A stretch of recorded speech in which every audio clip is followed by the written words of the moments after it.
मेरे सभी श्रोताओं को मेरा प्यार भरा नमस्कार। आज मैं आपके लिए लाई हूँ हिंदी के महान साहित्यकार हिमांशु जोशी जी की लिखी हुई एक कहानी जिसका शीर्षक है बदला। तो प्रस्तुत है कहानी बदला। अभी कल तक जो चिड़िया की तरह चहकती थी, सामने निष्प्राण पड़ी है। दुधिये मुंह पर एकाध हटीली मक्खियां भिनभिनाती हैं और उड़ जाती है। जीवन भी क्या है, बालू की भीत की तरह क्षण भर में कहाँ ओझल हो जाता है। कल वह कैसी उत्सुकता से कहती थी, उसे कल देहरादून पहुंचना है, हर हालत में पहुंचना है, बहुत जरूरी काम है उसे। कौन सा जरूरी काम, यह ना उसने बतलाया और ना मैंने पूछा ही। बरसात के दिन, पहाड़ की कच्ची सड़क, मोटर का भरोसा नहीं कि वह आएगी या नहीं, और आ भी गई तो कितनी दूर तक साथ दे पाएगी। सब कुछ अनिश्चित, अनियंत्रित। आदमी की बेबसी मशीन की बेबसी से सच्ची कितनी जुड़ी हुई है, घुली मिली है दूध पानी की तरह। दिन भर की अनंत प्रतीक्षा के पश्चात पिथौरागढ़ वाली बस जब सुबह के बदले दोपहर ढले लोहाघाट आई तो मेरी बुझी आंखें सहसा चमक उठी। जल्दी से टिकट कटाकर दौड़ता हुआ सीट की ओर लपका, जैसे गाड़ी मुझे छोड़कर भाग जाने वाली हो और बरसों तक फिर दूसरी गाड़ी इस राह से गुजरने वाली ना हो। अगली सीट को मैं संभलने ही वाला था कि एक्सक्यूज मी कहती हुई एक गौरांग महिला मेरे सामने आ खड़ी हुई। उसका कीमती सामान पहले से ही सीट पर सजा पड़ा था, जिसे मैंने जल्दी में देखा नहीं। लगता था वह बहुत पीछे से यात्रा कर रही है और बहुत संभ्रांत परिवार से संबंधित है। यूं तो हर यूरोपियन को देखकर हमें ऐसा ही लगता है, लेकिन यह बात न थी यहाँ। ऐसी पल के हिमालय की ओझल होती हुई बर्फीली चोटियों पर, देवदार के हरे भरे पेड़ों पर, सांप की तरह बल खाती कम उम्र की अल्हड़ नन्ही नदियों पर, टेढ़े मेढ़े कीचड़ से सने मटमैले रास्ते पर टिकट थी। वह कोई अंग्रेजी की कलात्मक आवरण वाली पुस्तक हाथ में थामे थी, पढ़ने का असफल प्रयास कर रही थी।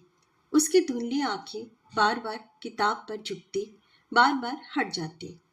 लगता था वह भीतर से उद्विग्न है।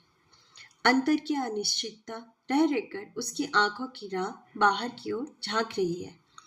तभी सहसा गाड़ी झटके से खड़ी हो गई। पहिए कीचड़ में धंस गए थे। बड़ी मुश्किल से धकेल कर हम आगे बढ़े। मुड़कर उसने 3-4 बार मेरी ओर देखा। अंत में बोल ही पड़ी वह। शायद बोलने में उसे बड़ा कष्ट हुआ। क्षमा कीजिएगा। अतिरिक्त पाश्चात्य शिष्टता का प्रदर्शन करते हुए उसने कहा, क्या आप बतला सकेंगे चंपावत में कोई डाक खाना है? वहां से तार हो सकता है? कल हर हालत में मुझे देहरादून पहुंचना है। हो तो सकता है, पर अब अधिक समय हो गया, शायद अधिक पैसे चुकाने पड़ेंगे। सो तो कोई बात नहीं, कोई बात नहीं। फिर थैंक यू कहती वह पहले की तरह सीट पर सीधे बैठ गई और सामने के शीशे के उस पार देखने लगी। किताब अब बगल में थी। संभवतः उसकी धुंधली आंखों के साथ साथ दिन का ढलता समय साथ न दे पा रहा था। चंपावत में पल भर के लिए भी गाड़ी ठहरी नहीं। जिस रफ्तार से आई थी उसी रफ्तार से आगे फिसल गई। महिला ने हैरानी से इधर उधर देखा, पहले ड्राइवर की ओर और फिर एक बार मेरी ओर, फिर आंखें मीच ली। समय नहीं है, गाड़ी को गंतव्य स्थान पर निश्चित समय पर पहुंचना ही है। मैं भी क्या कहता, मौन रहा। बस चलती रही एक नियंत्रित गति से। उबड़ खाबड़ पत्थरों पर गेंद की तरह उछलती पुरानी गाड़ी के हिचकोलों से थककर मुझे ना जाने कैसे झपकी आ लगी और खिड़की की छड़ के सहारे सिर टिकाकर ढुलक पड़ा। उठो भाई उठो, गाड़ी अब आगे नहीं जाएगी। सुनते नहीं? कबाड़ से बस कंडक्टर ने झकझोरते हुए जैसे मेरे सिर पर डंडा मारा और मैं सातों आसमान से छिटकता हुआ औंधे मुंह धरती पर आ गिरा। चारों ओर काली कंबल तनी है, हाथ को हाथ नहीं सूझता।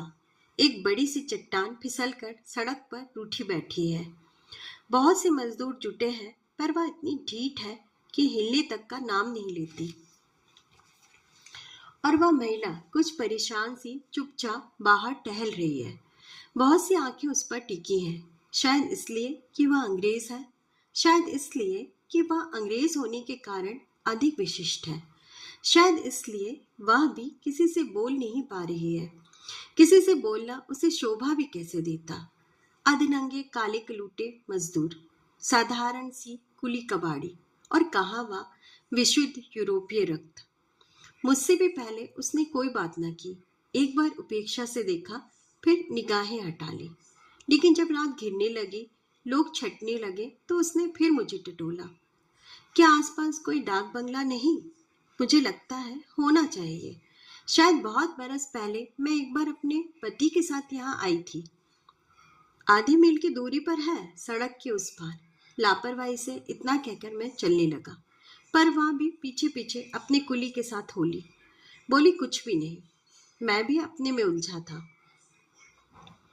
मौना सा डाक बंगला, बियाबन जंगल के बीच, केवल 2 जुड़वा कमरे। बंगले से हटकर दूर चौकीदार का घर, घुमरैली पुरानी टीन की छत से छहा साधारण सा डिब्बा। चौकीदार बहुत बूढ़ा है मालूम हुआ। आंखों से कम दिखने के कारण रात को चल फिर नहीं सकता। अतः उसके छोटे लड़के ने ही बंगला खोला। दिया सलाई जलाकर एक कमरे में यूं ही बिस्तर पर मैं ढुलक पड़ा। शरीर थककर चूर था। कब नींद आई पता नहीं। लगभग आधी रात भीतर के कमरे के बीच का दरवाजा खटका। किसी की परेशान सी आवाज आई। झुंझलाकर किवाड़ खोले। वही अंग्रेज महिला घबराई हुई सामने खड़ी थी। कहिए। माफ कीजिएगा, मुझे डर लगता है इस अकेले कमरे में। क्यों, क्या बात है? नींद के बोझ से झुकी अलसाई पलके बड़ी बेरहमी से मलते हुए मैंने पूछा, अचरज से। कोई आहट सी आती है, शीशे से जैसे कोई झांकता है। बड़ा डर लगता है। वह कांपने से लगी। यूं ही चूहे बिल्लियां होंगी, भ्रम हो जाता है। मैंने कहा तो वह एकाएक भयभीत स्वर में बोल पड़ी, नहीं नहीं, उस कमरे में मैं नहीं सो सकती। कैसे पागलपन की बात है? अच्छा सुनिए, मैंने तनिक सोचते हुए कहा, आप इस कमरे में आ जाइए और मैं वहां चला जाता हूँ। कमरे बदल गए। मुझे फिर झपकी लगी। तभी दरवाजा फिर खटका। इस बार मैं बुरी तरह झल्ला आया। कहिए। मेरा स्वर ऊंचा था। यहाँ भी डर लगता है।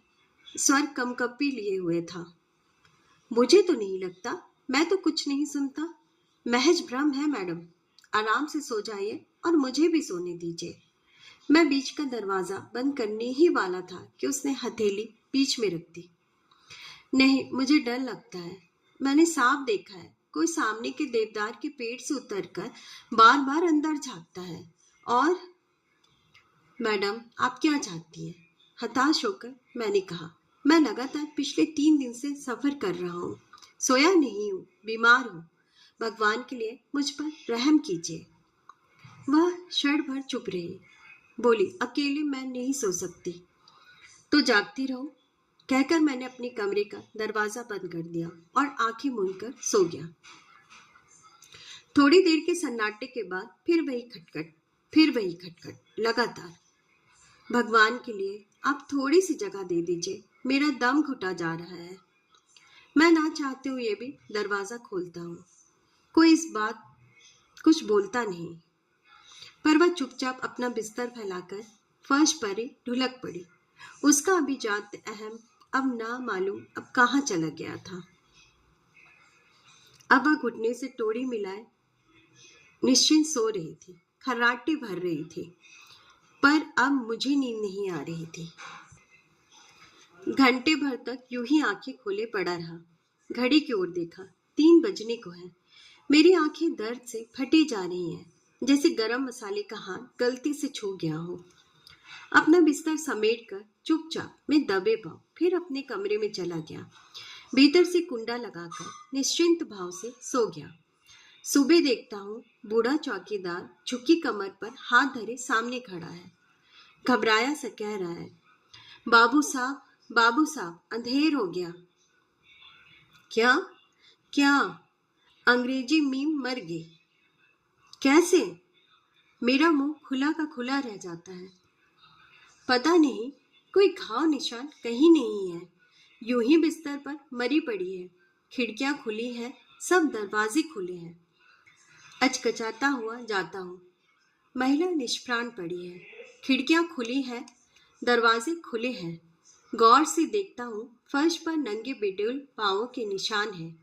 खिड़की से बाहर गीले निशान साफ दिखलाई दे रहे हैं, देवदार के पेड़ के पास जो खत्म हो जाते हैं। चौकीदार बतलाता है, इस पेड़ पर एक भूत रहता है साहब। मैं व्यर्थ का वहम समझकर टाल देता हूँ, लेकिन वह कहता चला जाता है, बाबू साहब, मैं सच कहता हूँ, यहाँ एक भूत रहता है।